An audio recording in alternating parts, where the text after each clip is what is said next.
কোনোবাই যদি screen recording কৰিব বিচাৰে এবাৰ হাত দাঙিলে হ'ল মই প্ৰশ্নকেইটা কৈ দিম আমাৰ মাত্ৰ 10টা প্ৰশ্ন আছে অসমবাসী ৰাইজৰ 10টা প্ৰশ্ন আৰু আমি তাৰে পিছত কেইটামান ডিমাণ্ডৰ কথা পাতিম এণ্ড দেন লাইভটো অফ কৰিম যদি কোনোবাই স্ক্ৰীন ৰেকৰ্ডিং কৰিব বিচাৰে মোৰ প্ৰথমটো প্ৰশ্ন যদি অসমত 2টা বজাত নিউজ বাজিছে তেতিয়া ছিংগাপুৰত গধূলি 4:30টা বাজিছে 8-9 ঘণ্টা তেওঁৰ মৃত্যুটোক লুকাই থোৱা হৈছিল তাৰ মানে 6:30টা বজাত তেওঁৰ মৃত্যু হ'ব লাগিব যদি 6:30টা বজাত হৈছে সিদিনা ছানৰাইজ হৈছে আপোনাৰ 6:55ত ছিংগাপুৰত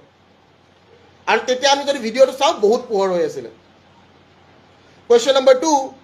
পৰাগদা তেওঁলোকৰ লগত গৈছিলে পৰাগদাই এই কথাষাৰ তেওঁ ফেচবুকত লিখিছে যে মিছা কথা কৈ লাভ নাই নম্বৰ 3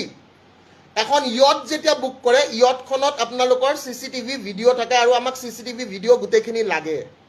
ইয়ট মানে এখন প্ৰাইভেট নাও আজিকালি টোটোত আপোনালোকৰ কি থাকে টোটোত CCTV থাকে ইদিনা ল'ৰা এটাক দেখা পাইছো ল'ৰাটো ঘূৰিছে বোলে তোৰ টোটোত দেখোন CCTV লগাইছে দাদা কেতিয়াবা মাৰপিট হৈ যায় হয় নেকি তে টোটোত যদি CCTV থাকে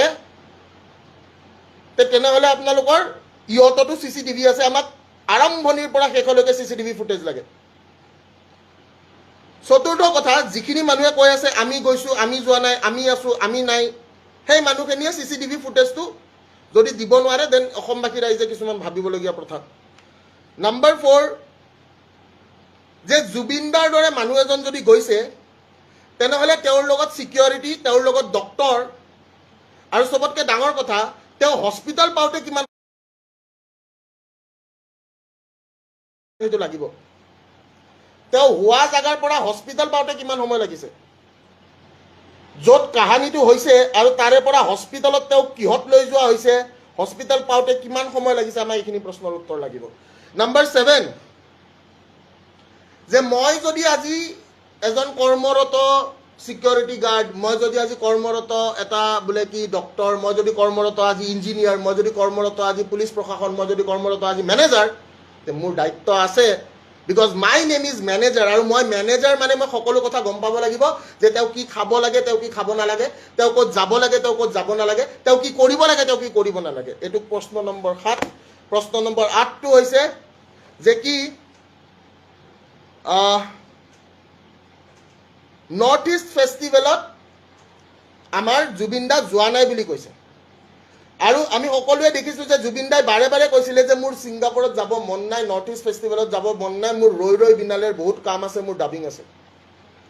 আৰু যাব ইচ্ছা নাথাকাৰ সত্ত্বেও তেওঁ কি তাতে লৈ যোৱা হ'ল আৰু কৈছে অৰ্গেনাইজাৰে আজি এটা স্পষ্টীকৰণ দিছে যে Zubeen Garg did not go to North East festival Zubeen Garg went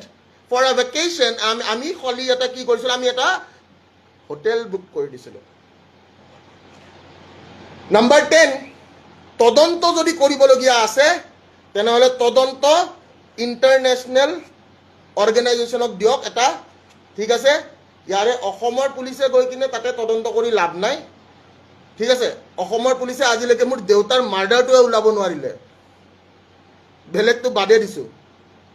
অসমৰ পুলিচে আজিলৈকে মোৰ দেউতাৰ মাৰ্ডাৰটোৱে ওলাব নোৱাৰিলে তে সেই অসম পুলিচক মই বহুত ভাল পাওঁ সদায় ভাল পাই থাকিম বাট কেতিয়াবা আমি এতিয়া মই কৈ আছো কোনবাই যদি কয় বোলে মই ৰেডমি চলাও আৰু কোনবাই যদি কয় বোলে মই আইফোন চলাও তহঁতে আইফোনটো বেছি ভাল লাগিব নে ৰেডমিটো বেছি ভাল লাগিব কচোন কোনবাই যদি কয় বোলে মই ৰেডমি চলাও ভিতৰটা কোনবাই যদি কয় মই আইফোন চলাও আইফোন 17 Pro Max কোনটো চুজ কৰিবি আইফোন 17 Pro Max লাগে নে ৰেডমি লাগে অসমৰ ৰাইজক কি লাগে আইফোন 17 Pro Max নে ৰেডমি অসমৰ ৰাইজক কি লাগে আইফোন 17 Pro Max নে ৰেডমি লাগে মোক এই কথাটো সুধিছো আমাক কি লাগে আইফোন 17 Pro Max নে ৰেডমি আইফোন লাগে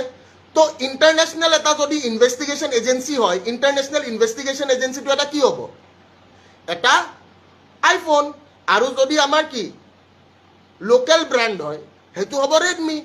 তো মই আইফোন বিচাৰো যদিও বা নাই বাট বিচাৰো সপোন সবৰে আছে এতিয়া মই কোৱা প্ৰশ্নখিনি অসমৰ ৰাইজৰ প্ৰশ্ন হয় নে নহয় মই এইখিনি জানিব বিচাৰো আৰু মোৰ লগত কোন কোন আছে